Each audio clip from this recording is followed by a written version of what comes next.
Doctor Strange. Doctor Strange and Doctor Strange in the multiverse of madness, apparently according to the Wikipedia page. I thought it was and the multiverse of madness. Clearly, I have been misinformed by my own mind because I didn't read it.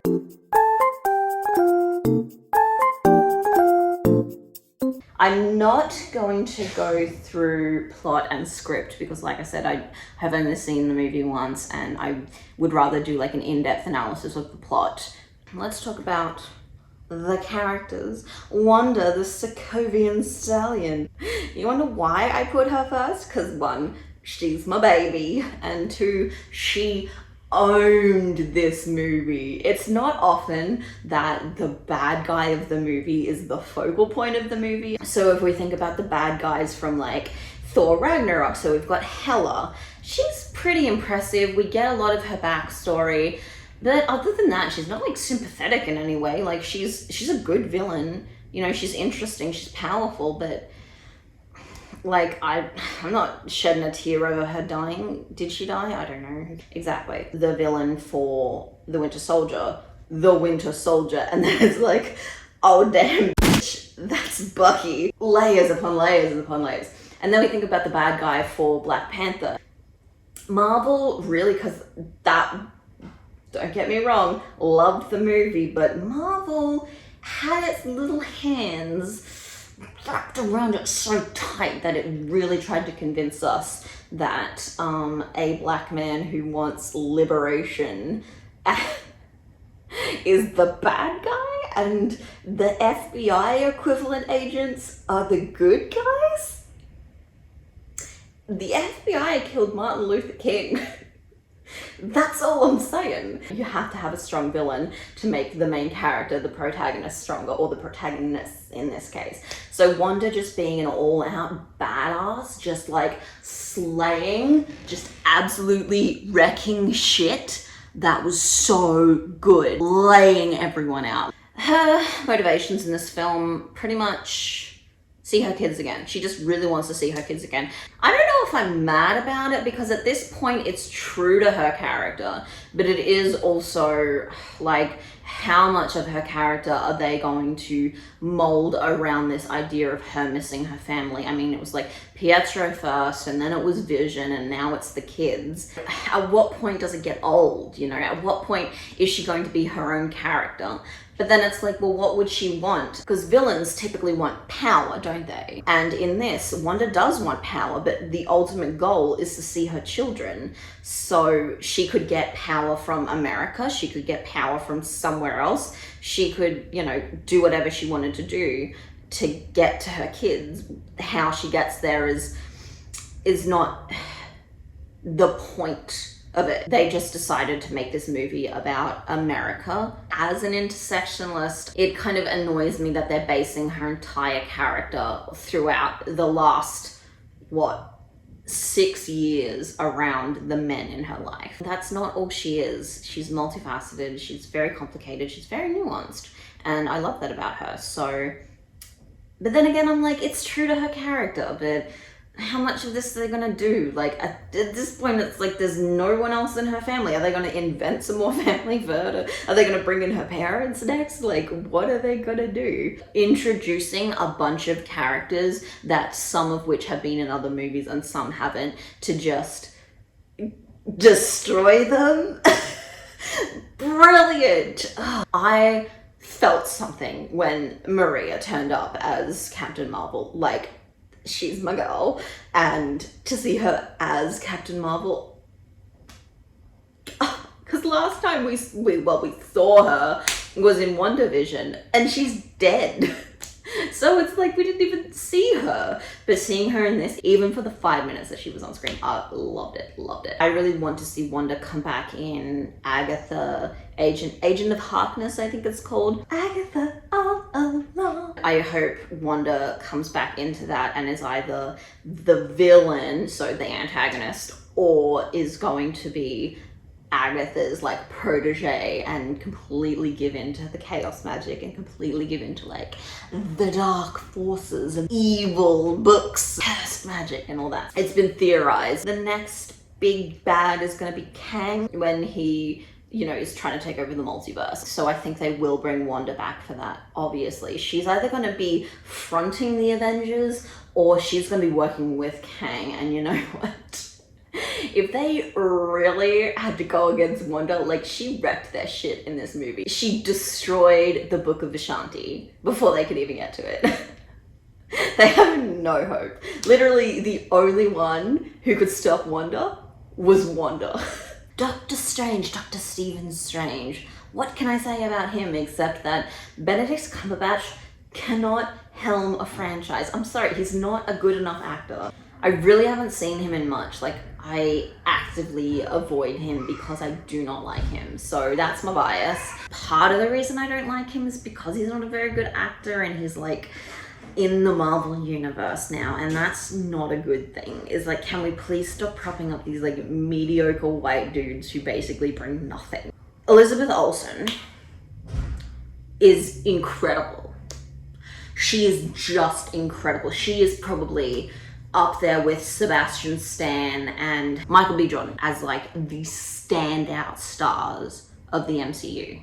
I refuse to believe otherwise. She is incredible. And to put her in this movie with like Benedict Cumberbatch, who was really not that strong or good of an actor, like, it really shows. The things that Elizabeth Olsen was doing with her body alone. Weird body horror stuff where she's like crawling through the glass. Holy crap. Like, Sam Raimi, go off.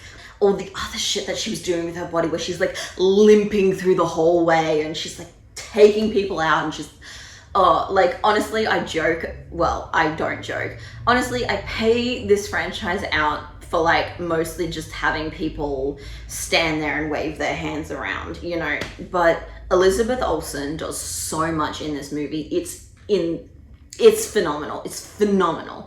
And then to have her like up against Benedict Cumberbatch, who really doesn't do much with his physical body. Like, the point of Stephen Strange is that he doesn't do a lot with his physical body, but Benedict Cumberbatch is not a very strong actor, like, emotion-wise, like, emoting-wise. So to kind of put him up against Elizabeth Olsen, who is one of the best actors of her generation, well, my generation, I think she's my age, is like, it's, why would you bother? Like, she just mopped the floor with him. So it's like really strange that they would call Benedict Cumberbatch to helm a franchise like this when it's just like, it's kicking off the next phase of the MCU. I have seen him in Sherlock, okay? I have seen horrors in the Super Wholock fandom that Sam Raimi cannot comprehend. Sam Raimi, you do not know what's going on up here. So that's all I want to say about that. America. Fuck yeah. America Chavez, so good. Fun character, you know, she has all these quips, all these jokes. Even her banter with Doctor Strange was really good, you know. They have this like cute back and forth, and there's this point of like, she knows him, but she doesn't know this him. And he doesn't know her at all. Really interesting. I thought she was a great addition to the MCU, and I'm really excited to see her being in the Young Avengers. Kid Loki and Hulkling and Wiccan and Speed, I think, and Kate Bishop. Yeah, I'm really excited to see that come to fruition in probably about maybe 4 or 5 years, I think, because the kids have to grow up. You can't have those little 11-year-old twins running around killing folks. It's not a good look. Thought she was amazing. Zoshal just knocked it out of the park. Well, into next dimension. But there is something about America that I really did want to talk about, and I think it's something that a lot of people have talked about, but the majority of people who do Marvel reviews just aren't focusing on it because the majority of people who do Marvel reviews are white, like I am, and I am not excluding myself from that category. Whatever. I am white. It's just, you know, it's just what it is. Having Doctor Strange basically teach America, you know, he's her mentor, right? He gives her the courage and the knowledge of that she can control her abilities. It feeds into this trope called the white savior trope, and I'm sure you've heard of it. If you haven't heard of the white savior trope, what are you doing? You are not spending enough time in the right circles online if you haven't heard of this trope. Racism and white supremacy are so baked into the MCU, it's not even funny. Kevin Feige is a white dude and he employs white dudes to write and direct white dudes. It's just this fucking circle of like, well, we're gonna promote people who look like us and we're gonna promote people who have our ideals, and it's like, yeah, but then you never get any diversity in the things that you're doing. Like in this movie, they have a few characters of color. Wong is in this movie. Clearly, Benedict Wong is a great actor and I fucking loved him in Marco Polo. Oh my gosh, such a good role. Like America is obviously the most prominent one because it's about her, it's about her power, it's about her overcoming her fears. But her mentor is white, right? And they're doing that because it's about a white guy. The movie is about a white guy. But then it's like, well, his growth is hinging on overcoming a white woman and helping a Latin woman or girl. Carl Mordo, they brought back the Chiwetel Ejiofor to be a bad guy again? Why? Make him Doctor Strange. Honestly, it's like bullshit at this point that like Benedict Cumberpatch is Doctor Strange and not Chiwetel Ejiofor. Ridiculous. Have you seen Kinky Boots? Because he can act circles around that white dude. Sorry, but Chiwetel Ejiofor is a brilliant, brilliant actor, and to relegate him to this role of like shitty little pissed off crybaby who wants to kill Doctor Strange and is in the movie for like maximum 20 minutes, it's like offensive. It's just offensive to not give him more screen time and to not make him the main character. So I hope he like kills Doctor Strange at some point. Please. Like, let's just get that out of the way. And another instance of racism in the movie is that the Scarlet Witch, Wanda, spends a whole bunch of time like torturing and almost killing Wong. And it's like there's a clear power imbalance there because she's a lot stronger than him. And it's like a white woman targeting an Asian man. Have you not heard the news? The instances of racism against Asian people in places like New York, specifically, America generally. Like, can we use our brains a little bit? Like, can we talk about this? I would love to know everybody else's thoughts as well. If you're white, maybe think about it before you post. Seriously, chime in, write a comment. Why does this matter? It matters because we need to think about like whose story is being told, who's telling the story, and not even that. It's more about who's getting paid to tell the story. Like who is getting top billing in this role? It's obviously the white man, the cis straight white man, Benedict Cumberbatch, who's always getting paid the most, whose stories are always being told, who's the one telling the stories. In this case, it's Sam Raimi, and I'm not sure who the writer is. I'll put it on the screen, but they're the ones telling the story. The cast is majority white anyway because we have Christine.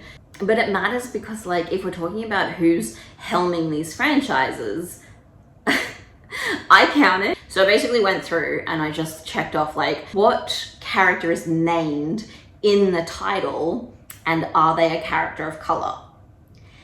There are 5 characters of color who helm their own franchises in the MCU, and that includes the extended universe such as TV shows and series. There were 82 listed. That's not including franchises that have an ensemble cast such as Agents of S.H.I.E.L.D., Defenders, Inhumans, etc., Eternals, you know. So each of those obviously have characters of color in them. 5 out of 82. Like, do you not see the imbalance? Like, whose story is being told, who's telling the story, who's getting paid top billing for the roles. What happened to Luke Cage? Is he coming back? Like, where's my man? Where's he gone? They brought back Lashana Lynch just to kill her off. And like, I'm not super mad about that because I know that in the multiverse's infinite number of selves of the characters. So I'm not super mad about people in other multiverses getting killed. They brought Lashana Lynch, 007, into this movie for like 5 minutes, and then she gets crushed by something, And it's like, she's Captain Marvel. Like, Captain Marvel almost brought down Thanos. Like, Wanda and Captain Marvel, like, are the two characters who could wipe out Thanos without stones or gloves or whatever they had. So I would love to see them fighting each other, because that would be fucking cool. Obviously, I'm overly attached to Maria Rambeau, and if you wanna fight, let's go. In the first film, Tilda Swinton plays a whitewashed version of the ancient one, and it's like, whose choice was that? Like, Tilda Swinton is an amazing actor, sure, but it's literally whitewashing. Like, you're taking a role away from an actor of color and giving it to a white woman, and you're okay with that? Can we use our thinking skills? This is what I mean by being an intersectionalist. This matters, okay? I'm not a person of color, but I can sit here and I can say that's racist. That's the point, is that white people need to be pointing out more things that white people are doing to say that's racist, let's not do that anymore, and can you apologize? Put the right people in those roles and then pay them? And that's not even to get into the fact that most of the writers in the MCU are white.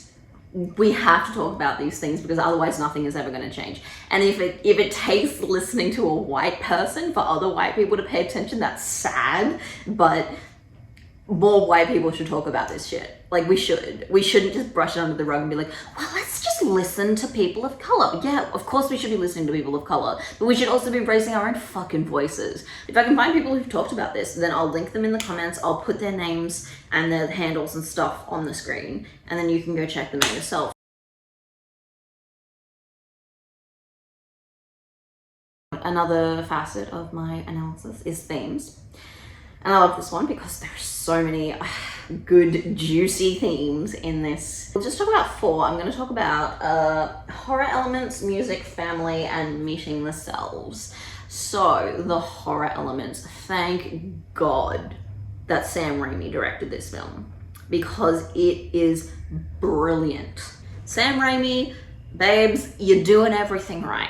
Like, Sam Raimi bringing his horror genre into the MCU is exactly what we had with Taika bringing his comedy and his Maori Jewishness into the MCU and making it fun and lighthearted, but also interesting and powerful and impactful. Like, bringing horror into this, I mean, we've got like a cursed book, we've got like, what, chaos magic, necromancy, body horror, like possession, the dead rising from the grave, like all these amazing things that like only Sam Raimi could bring to the MCU. Decades long experience of writing and directing horror movies. It's just incredible, and I'm so happy that they brought Sam Raimi on, honestly.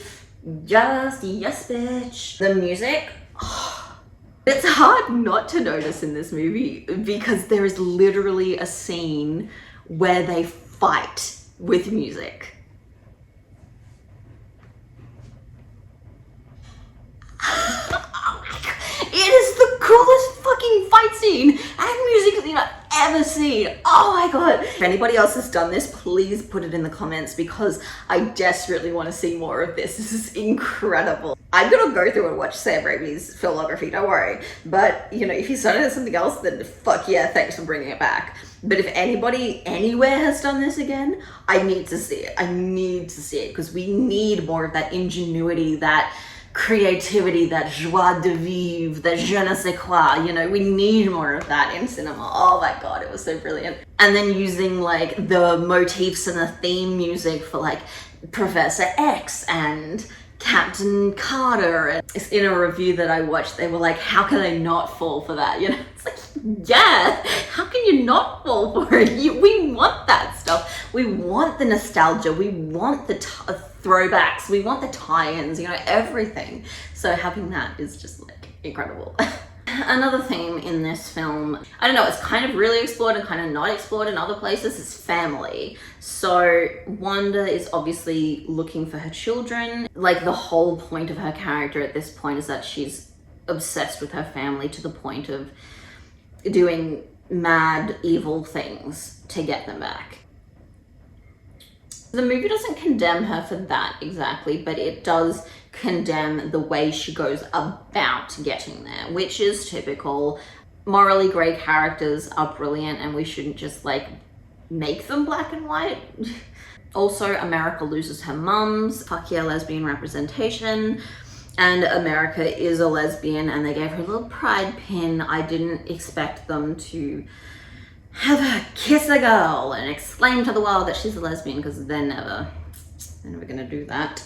But just like the little subtle nods are fine. Like the fact that they had 2 gay parents in the film, much more than I ever expected from Disney. So they're probably gonna have like a Young Avengers TV show, so they will explore it then, and I think that's cool.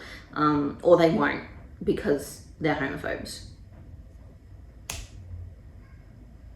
And Doctor Strange talks about losing his sister, which in the comics, as far as I'm aware, is like a big impetus for him becoming a doctor.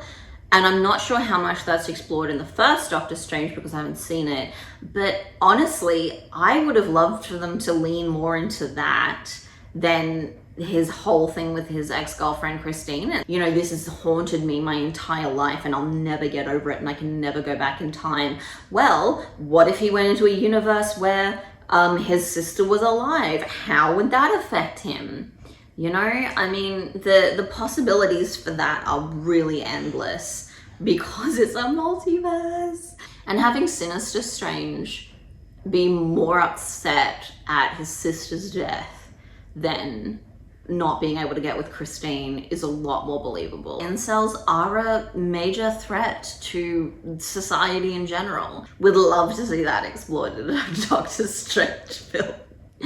But it's actually more impactful to say that his sister died and that's why he's so messed up in the head. And it would have tied in more with the themes of family in the film. And so I reckon they should have gone there. The last theme I wanted to talk about is meeting the selves. So we have the multiverse, we have all these different characters, like Wanda possesses herself, you know, Doctor Strange possesses his dead self. He meets all these different versions of himself. Like we get introduced to at least, how many? I can't remember. Put the thing in the comments because I'm not too sure. But at least Sinister Strange and the dead Strange and Strange who the Illuminati killed. Although he doesn't actually meet that self, but he does in a way have to confront the things that he's done or the things that he would have done had he been in that position. So it's really cool to think about like how, well, if he made this choice or if he made that mistake or if this thing happened, then it alters the thing completely. It alters the timeline completely. It alters his character completely. You know, that's so fucking cool to think about. America talks about how she's the only self in all the multiverses. She doesn't dream. She never meets herself. She's the only one. And I think that is like so fucking cool. You know, if she dies, there's no one else. And there's no one who can traverse the multiverse like she can. That, like, the implications, amazing. The metaphorical meeting of the selves with Doctor Strange facing up to what other Doctor Strangers have done, which is the first one almost killing America and stealing her power to get the Book of Vishanti and stop Wanda.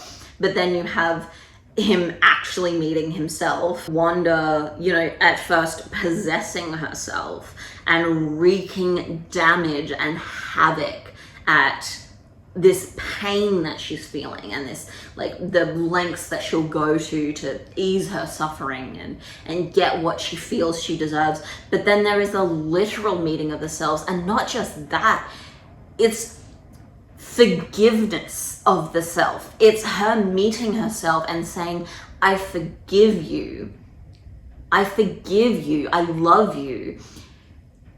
Oh, as a gay person, as a queer person, like, meeting my younger self and telling them, you know, it's okay that you acted this way because you were in pain. You can forgive yourself for the things that you did when you were reacting. I mean, sure, you have to make amends, but I forgive you. You know, it's like, as a gay person, I like that speaks to me on another level, you know, because we saw in Endgame how Nebula met her previous self, and instead of allowing that self to grow into the person she was when she met her previous self, which is a better self, a better person, you know, someone who has grown and learned and can love now and has more complex emotions and can see things more in a more nuanced way, instead of allowing that older self to grow and change, she just fucking kills her. And then again, as a gay person who would love to go back in time and tell myself it's okay because you're going to be okay, you know, you're going to change and you're going to grow and you're going to make amends. Just seeing that was like, oh wow, well, we never get what we want, do we? We never get saved. We never get even by ourselves. We get wasted by ourselves. But then in this movie, it's like done right. Wanda forgiving herself. I can't get over it. Like, oh my God. It was incredible. Thank you, Sam Raimi. Thank you for that. Oh my God. I'm getting emotional just thinking about it. Holy shit. Excuse me while I up the brightness on this thing. There we go. So now I want to talk about the 3 things that I feel I bring to this conversation around movies, cinema analysis that I don't think anybody else does, or maybe does in the way that I'm doing it. And that is the conversation around ethos, logos, and pathos. So I'll define all of these things. Ethos is the characteristic spirit as manifested by attitudes and inspiration. Logos is the principle of reason and judgment. And pathos is a quality that provokes pity or sadness, but I'll talk about what it actually means to me when we go over that. Okay. So ethos, which is the characteristic spirit. So I feel that is what the movie is trying to say. So what are the attitudes of the movie? Like, what does it promote? What does it disagree with? What does it say is bad? What does it say is good? With Doctor Strange, he has always been someone who is complicated because he believes, as they say in this movie, that he's the one who always has to be holding the knife. He has this egocentrism that he can't let go. He can't let anybody else take control.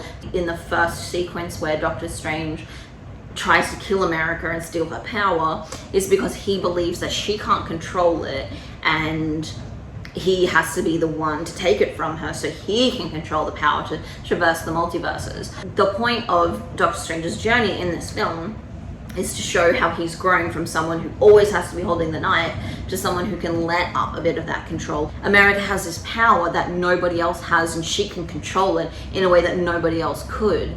Not even Doctor Strange if he took that power from her. The movie is promoting this idea that, you know, you can't control everything. You can't be the center of attention all the time. And I think that is also present in the movie in the fact that Wanda is such a prominent figure and her pain is centralized in this film. I mean, like, what Doctor Strange's pain is that he can't get with his girlfriend, and a little bit is about how he lost his sister, but barely 5 minutes, if that.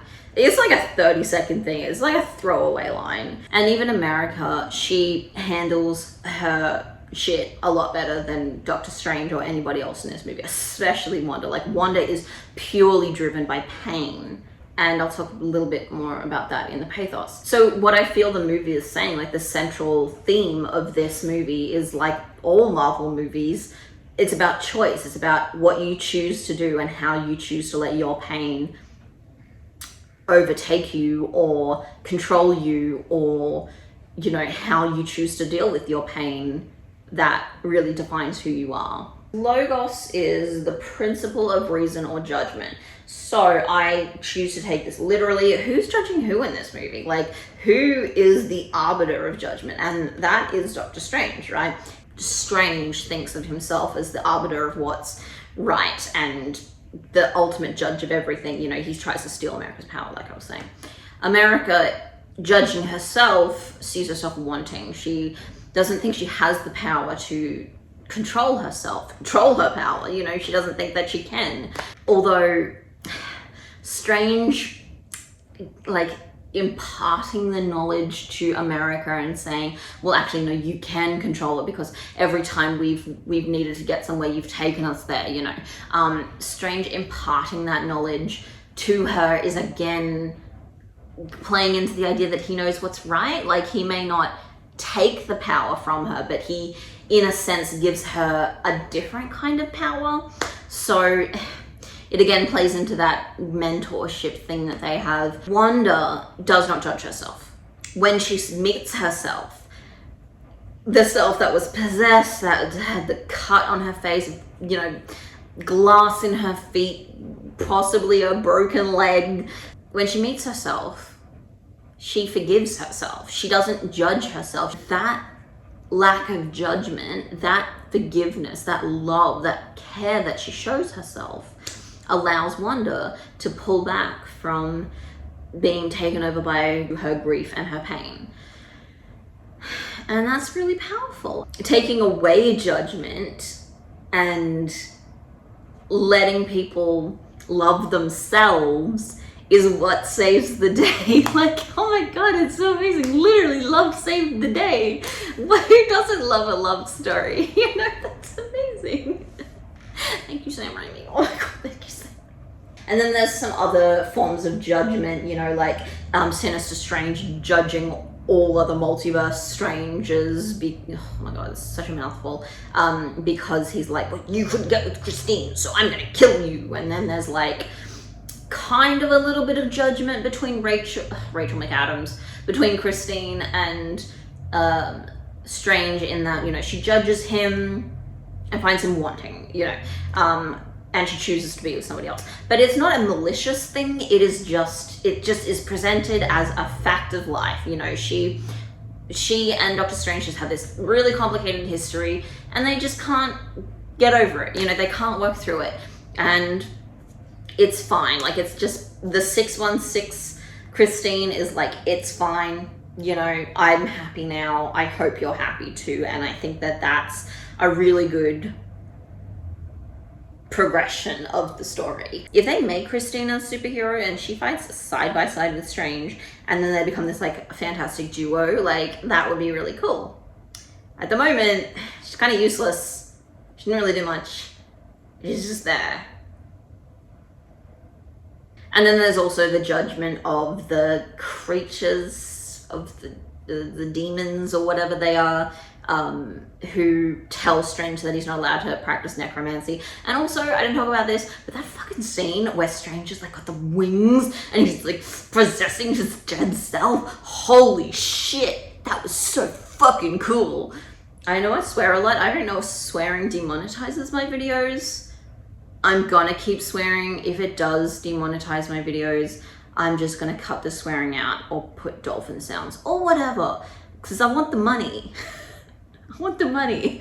That's why I'm doing this. So pathos, a quality that provokes pity or sadness.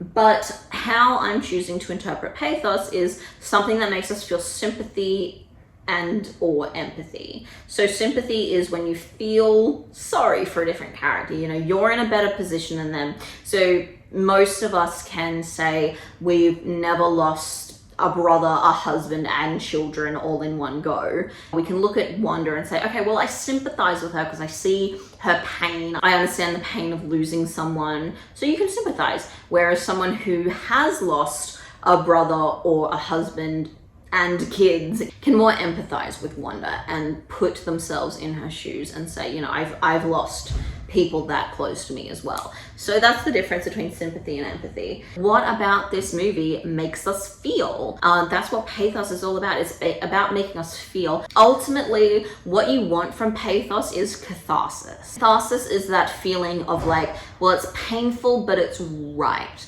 So what is painful in this movie? What makes us feel? I mean, America losing her mums, Strange losing his sister, Wanda not being able to be with her kids. I think also they were kind of a little bit banking on us caring that Strange isn't with Christine. I think that's something that they were going for, but they weren't They were throwing it in our faces, but I think Sam Raimi wasn't really interested with that as much as he was with the body horror. But ultimately, the movie is about loss and grief. It's about losing and how your grief can literally possess you and drive you to do things that you otherwise wouldn't do. I feel like the Darkhold is a symbol for like the worst thing that you can go through and how it can take a hold of you. And so Wanda using the Darkhold and then it eventually overtaking her is just symbolic of her grief overtaking her. And this movie is about loss and grief because everybody talks about losing something. You know, America lost her mums, Doctor Strange lost Christine and his sister, the other Sinister Strange lost all his Christines, and Dead Strange like lost his life. You know, even that guy at the wedding, like that doctor from the first movie, he's like, I lost my cats, cue laugh track, and my brother. You know, I hated that a little bit because it's like, oh well, it's legitimate if you lose as a family member. Well, pets are family members. If I lost 2 cats because they starved to death or they ran away while I was gone for 5 years, yeah, you bet I'd be distraught. They are my family members. Do not diminish their worth in my life. It's, you know, you can't put a price on that. You can't put a number on pain and grief. That's what this movie is saying. You cannot put a number on pain and grief. Because Wanda lost everything. And this guy probably lost everything too. His cats. He lost his cats. It's so sad. Forgiving yourself is so important. And I think that ties into the pathos of the film. So I just want to talk about where it should have gone and then some critiques. So yeah, like I was saying, Doctor Strange and his dead sister, I think they should have leaned into that more instead of the Doctor Strange and Christine line, which they already did in the first one. Because then it would be about grieving the loss of family, which the other 2 main characters were doing. It's not as impactful as Doctor Strange grieving his blood relative, the way that America grieved her mums and Wanda grieved her sons.